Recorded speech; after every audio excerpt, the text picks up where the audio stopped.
think given what's happened over the last 4 days around the country, you'd probably take that. Your first objective is always to win the match, and we strove hard to do that. And I think probably this game's mirrored quite a lot of the other games that we've had, really. We get ourselves into a good position, and obviously the weather hurt us yesterday badly, losing that session. It lost its natural flow to the game, and then you're caught in that a little bit in between. How hard do you push in that sense? So, look, we'll take the 13 points. Al Davis, as a captain, did everything to try and keep that game alive as long as he could, trying to burgle a wicket at the end, even with the 2 spinners bowling in that light, and everybody up, almost tempting them into something, but the weather was won in the end.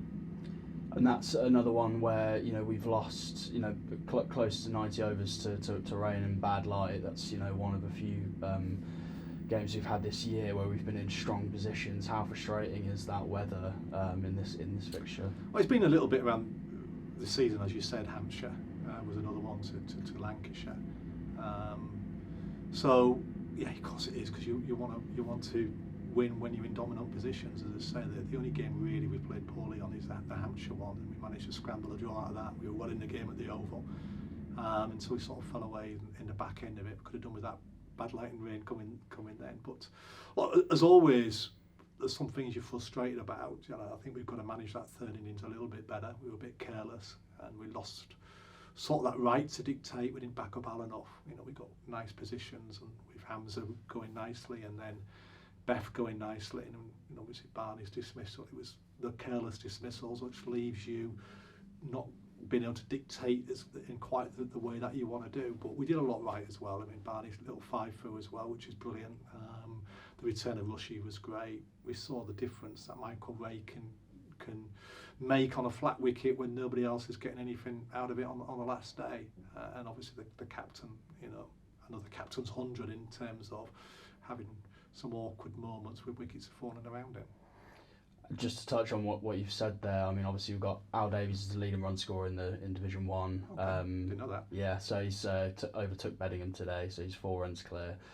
Just shy of his 1,000. We've got obviously Barney takes 5 for Rush, comes back. He's just straight back into it. That wicket with his second ball.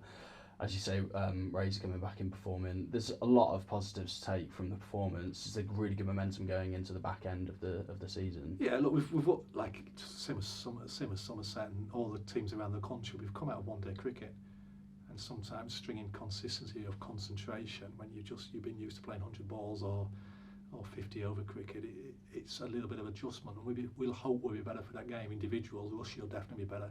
And we saw the start of a young man's career as well in Hamza. I think everybody who would have been watched the game would saw how comfortable he looked. He'd be frustrated, got caught cover first innings and ran himself out second. But we all know he can play. We all know he's going to have a fine future. And we saw Jacob Bethel playing that first innings under some pressure as well. And you've seen the maturing. We've seen it all year how he's maturing.